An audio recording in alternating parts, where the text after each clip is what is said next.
Ascesis is a Greek word. The English term is asceticism, and it quite literally means to exercise. Okay, it literally means to exercise. And in other words, just like when we are physically exercising our bodies, we go to the gym, we work out, we go on a treadmill, we lift weights, whatever it may be, we exercise our bodies so that we can be healthy and strong.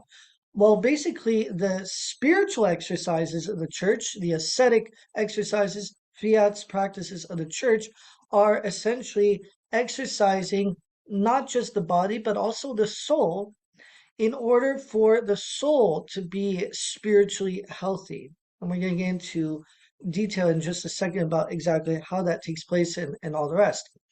So, the ascetical practices of the church, asceticism, what makes them so unique is that they're distinguished, they are qualified by these arduous physical practices, which um, are things such as undergoing bodily hardship, manual labor. It also consists of practicing self-denial or self-restraint, right?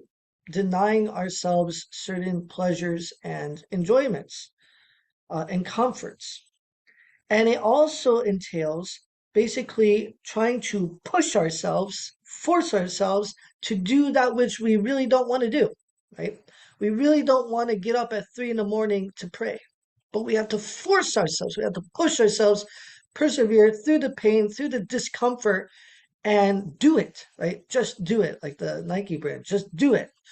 And so we are doing these very arduous disciplines, practices, and that's what makes asceticism unique in itself, is that it is focused on basically a life of discomfort, essentially, right? And this discomfort is temporary, but as we're going to see in a second, but it has eternal rewards, eternal benefits, eternal good for us, right?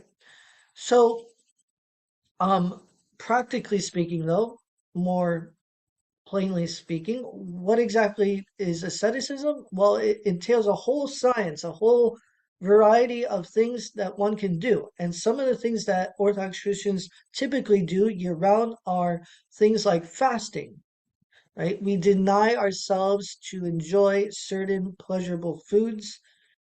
We restrain ourselves from indulging in certain bodily pleasures, right? Um, so fasting, right?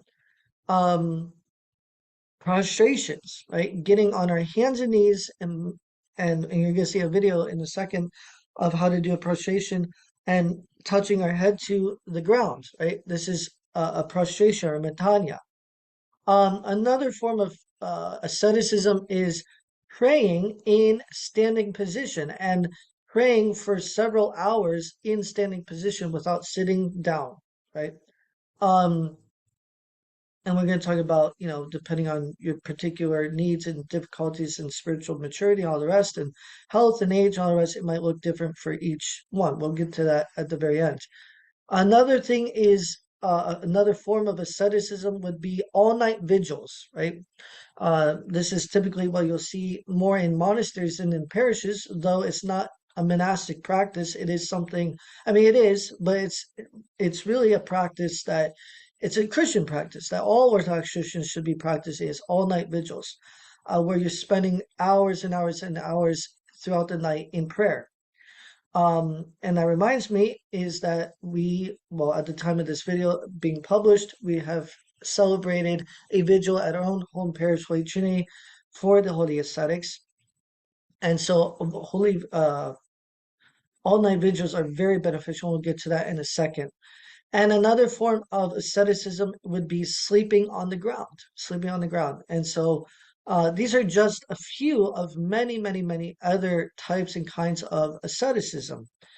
And there are several purposes, reasons, benefits for why we do them. And we're going to get